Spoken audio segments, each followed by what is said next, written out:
Baik, Assalamualaikum warahmatullahi wabarakatuh. Halo teman-teman semuanya, kami dari kelompok 4 Manajemen Strategi Kelas C Manajemen Angkatan 2021 Fakultas Ekonomi dan Bisnis Universitas Negeri Yogyakarta. Di sini kami akan mempresentasikan hasil diskusi kami terkait dengan materi Strategic Tools dengan pembahasan tentang matriks internal dan eksternal. Nah, untuk topik pembahasan pada hari ini meliputi yang pertama pengertian matriks internal dan eksternal, yang kedua ada matriks internal dan eksternal serta implikasi strateginya, yang ketiga hasil analisis internal dan eksternal, yang keempat contoh studi kasus matriks internal dan eksternal, serta yang kelima adalah kesimpulan. Baik, bisa di next.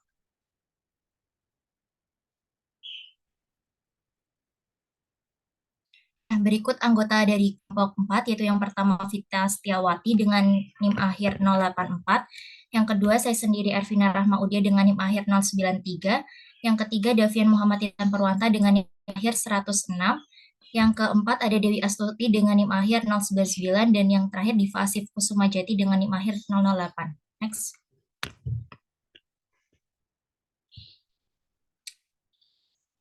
Oke, langsung saja masuk pada pembahasan yang pertama terkait dengan pengertian yang akan saya jelaskan sendiri.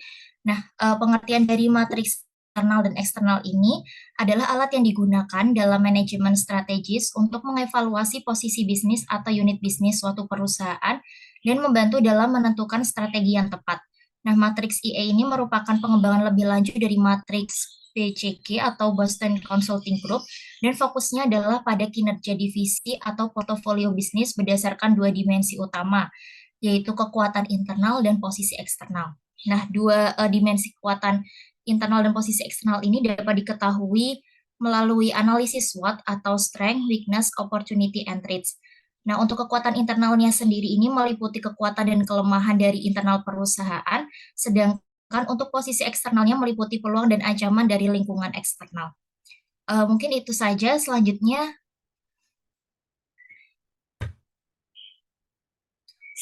materi kuadran pada matriks internal dan eksternal akan disampaikan oleh Vita. Waktu dan tempat saya persilahkan. Oke, baik, terima kasih moderator. Baik, selanjutnya yaitu mengenai matriks internal eksternal. Nah, di sini matriks internal eksternal merupakan hasil pengembangan dari penilaian divisi-divisi perusahaan yang telah dilakukan sebelumnya dengan menggunakan matriks external factor evaluation dan internal factor evaluation. Nah, dari situ total nilai dari matriks EFE dan EFE tersebut selanjutnya digunakan untuk menyusun matriks internal eksternal tingkat perusahaan. Nah, di sini dapat kita lihat pada sumbu X dari matriks internal eksternal terdapat total nilai dari matriks IFE dengan kisaran nilai 1,0 hingga 1,99 sebagai posisi internal lemah. Kemudian untuk nilai 2,0 hingga 2,99 disebut sebagai rata-rata atau sedang. Kemudian untuk nilai 3,0 sampai 4,0 disebut dengan posisi internal yang kuat. Nah, pada sumbu Y terdapat total nilai matriks EFE atau External Factor Evaluation dengan kisaran nilai yang sama untuk masing-masing tingkatannya. Next.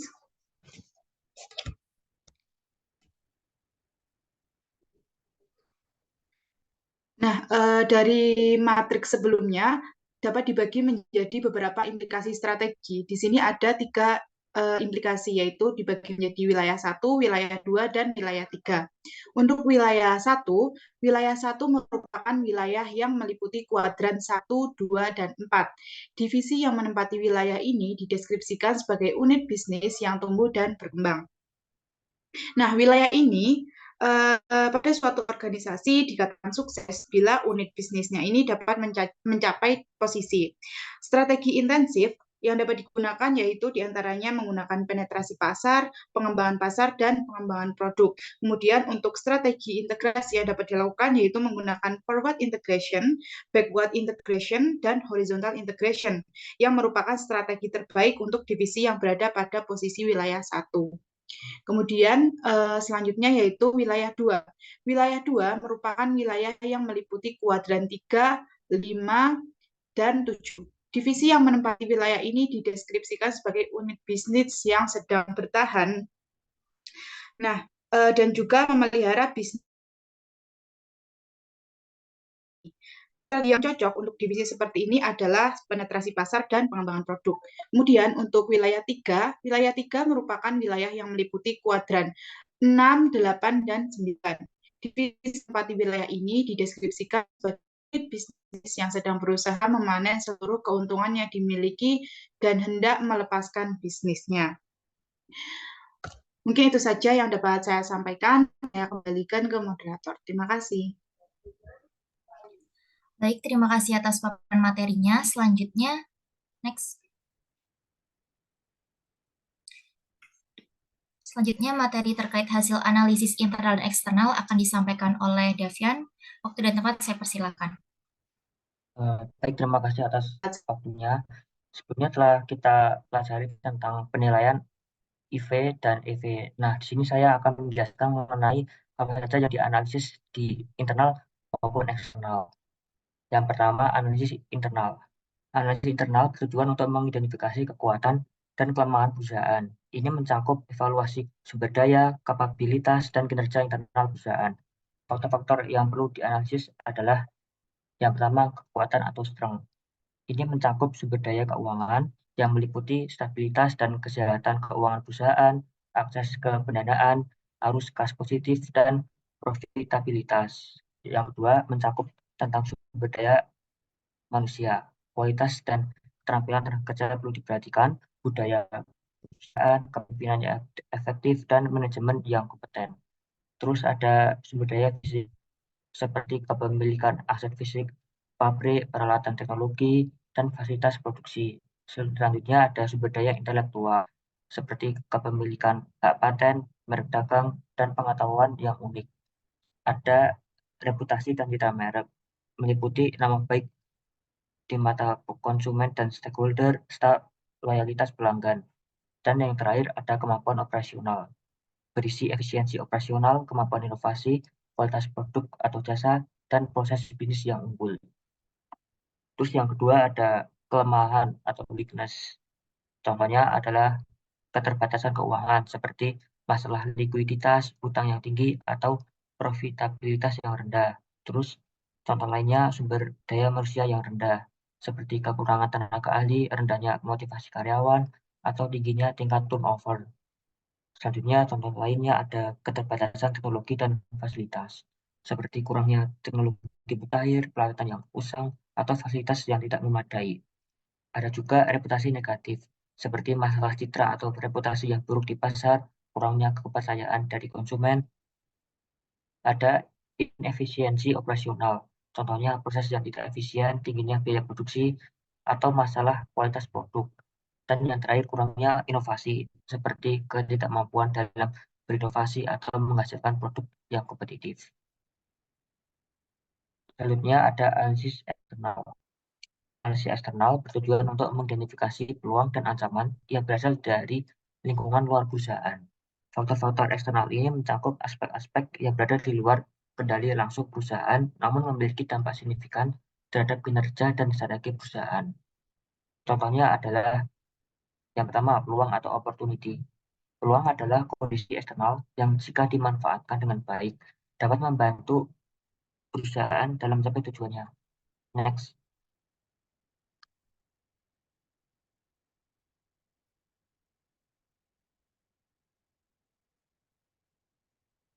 Nah, ini ya peluangnya ya.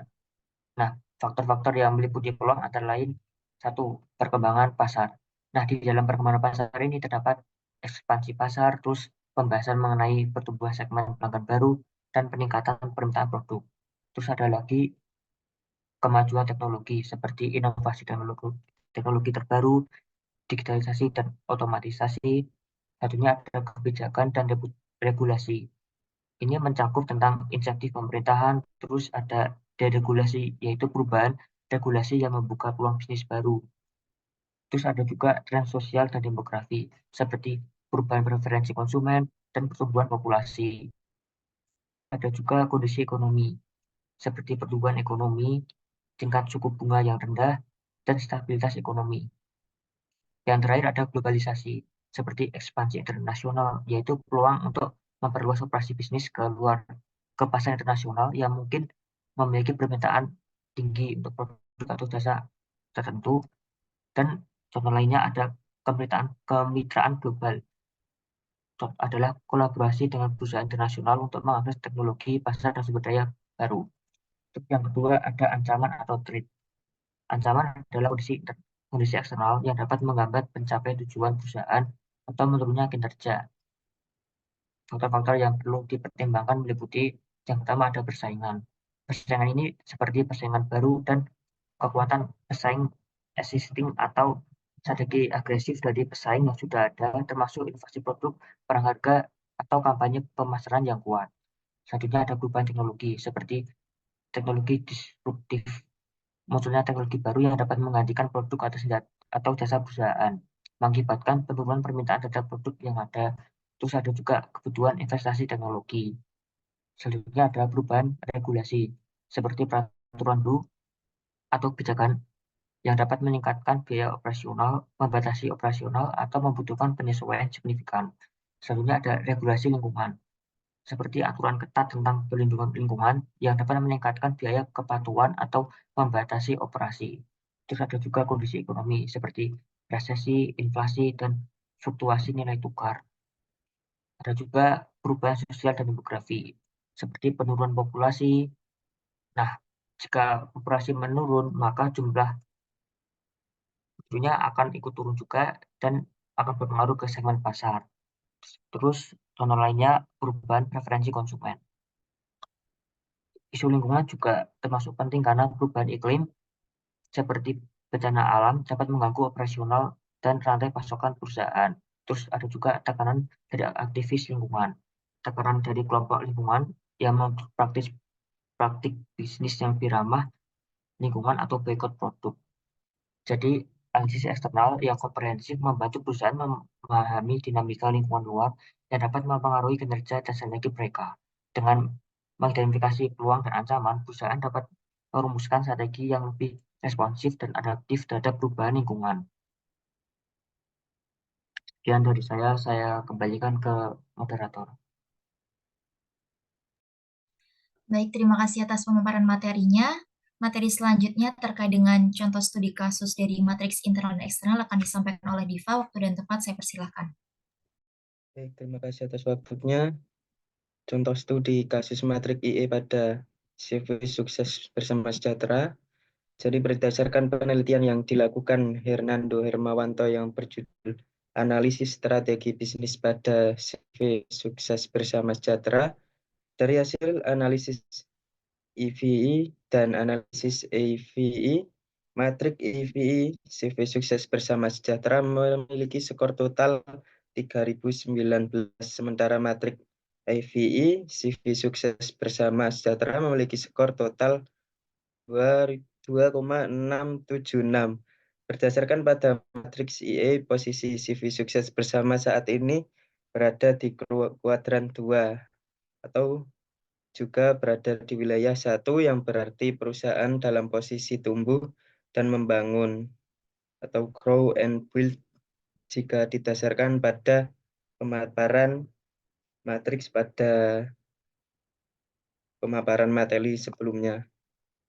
Mungkin seperti itu contoh studi kasusnya. Untuk selanjutnya saya kembalikan kepada moderator.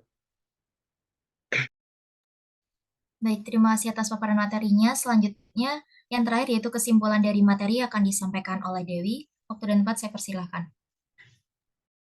Terima kasih moderator atas waktu dan tempat yang telah diberikan. Yang terakhir adalah kesimpulan. Matriks internal eksternal adalah alat yang digunakan dalam manajemen strategis untuk mengevaluasi posisi bisnis atau unit bisnis suatu perusahaan dan membantu dalam menentukan strategi yang tepat. Matriks internal eksternal atau IE merupakan hasil pengembangan dari penilaian divisi-divisi perusahaan yang telah dilakukan sebelumnya dengan menggunakan matriks EVE dan IVE. Analisis internal digunakan untuk mengidentifikasi kekuatan dan kelemahan perusahaan, sementara analisis eksternal digunakan untuk mengidentifikasi peluang dan ancaman yang berasal dari lingkungan luar perusahaan. Mungkin sekian, saya kembalikan kepada moderator.